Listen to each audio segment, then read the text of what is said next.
Okay, so boom, y'all. It is 1 o'clock in the morning. You probably can't hear a word I'm fucking saying, so I'm mute my fucking TV right quick. It's 1 o'clock in the morning, and I'm sitting here trying to explain this the best that I can. I didn't want to film right here, but it's like in front of my bed. My room is really small, my house is small, and it's a mess.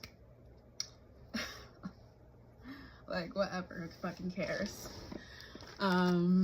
Anyways, I'm about the creepy motherfucking man that I've been dealing with lately. So I finally got a job. What do you freaking do? I got this job 3 months ago, back in January. And you know, it's been good. You know, the people that I work with are pretty nice, and but that's not the problem, obviously. It doesn't even fit because I'm not a kid anymore. iCarly bracelet that one of my childhood friends bought. I think either she left it here. I think she just left it. Anyways, basically in the last few days, I have been so annoyed with men. And the reason why is because why are y'all so fucking entitled? Like, leave me the fuck alone. Leave women alone. Like, we're just trying to live our fucking lives, and like, y'all just make things worse by touching people, by making creepy comments. Like, shut the fuck up. DIY. DI. Like, seriously. Oh my god. There are 2 incidents I want to talk about. The first one, because the second one's pretty long, so bear with me. The first one happened this past Saturday. I'm a hostess now at a restaurant, and I was getting silverware and plates, and this guy was walking out. He was walking out the door with his wife or his girlfriend, whoever the fuck that girl was to him. She was useless. Bitch did nothing to help me. Like, are you fucking serious right now?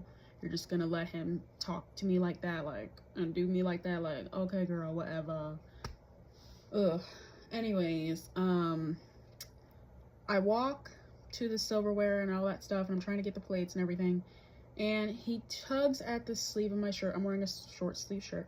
He tugs the sleeve and is like, something, something, bye beautiful, you know, and he walks out the fucking door. I remember he was wearing a gray shirt, and I was just like, ew, like, and I looked at it like, what? Like, ew, like, and then the bitch that he was with didn't even do anything. And so, like, that's what makes it worse, because, like, I think what's worse than the men doing this stupid shit, doing, like, making women uncomfortable, are the women who sit by and let it happen and do absolutely nothing about it.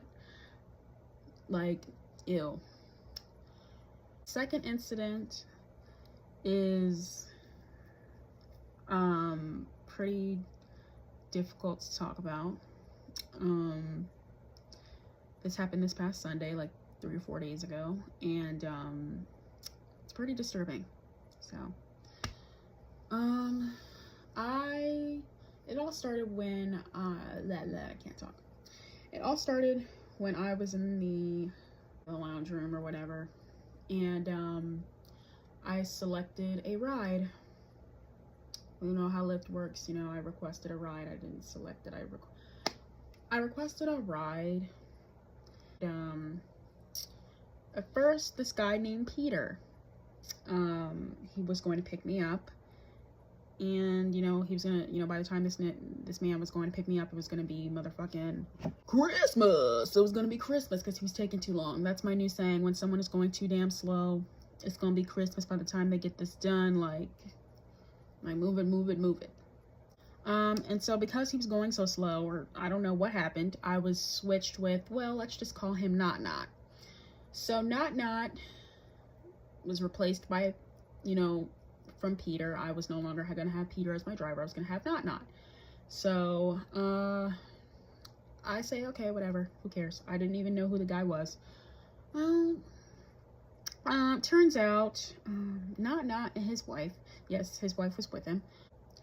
He was in an SUV, in a luxury SUV, and I was just, kind of weirded out because there were two people in the car. And this isn't even the first time I've done, two people in the car, because this one girl, she picked me up, and her boyfriend or brother, whoever that fucking was sitting right next to her, and I felt a little uncomfortable because, like, huh? Like, you didn't tell me this man was gonna be there. But, like, anyways, I get in the car, because I was a little bit like, huh? Like, who are y'all? Like, he's like, oh, you're the girl who took us to our table. And I'm just like, yeah.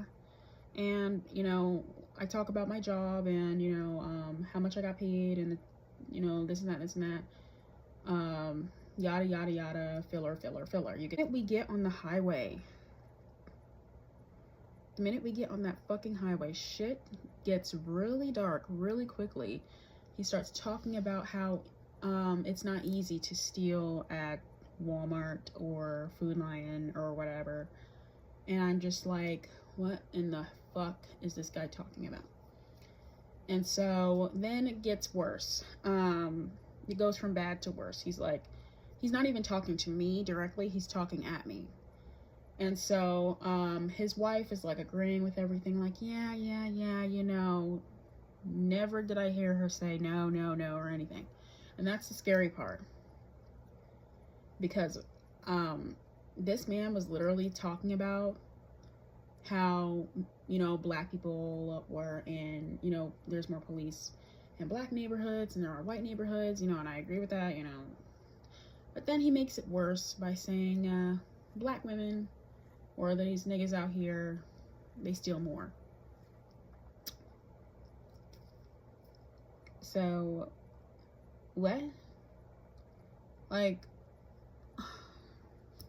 I just worked a fucking 10-hour shift, and this is the last I want to hear. Like, I didn't argue, I didn't do anything. And so,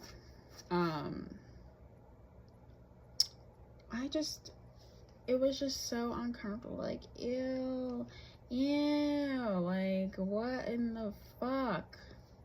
And to make it worse, he was one of the guests. I don't know if at my work, I do not know if he saw that I was leaving and, on his phone, or I do not know what motivated him to select me as one of his writers. That makes it very creepy. And I gave this man a 5-star review, not because I wanted to, but because I was in literal fear of my fucking life. Because this man knew where I lived, he knows where I work, and so I just don't want to have to deal with somebody like that, because he already doesn't respect women. He's already talking like he's already a conspiracy theorist, and most likely a schizophrenic, because no one mentioned stealing, no one mentioned all that shit.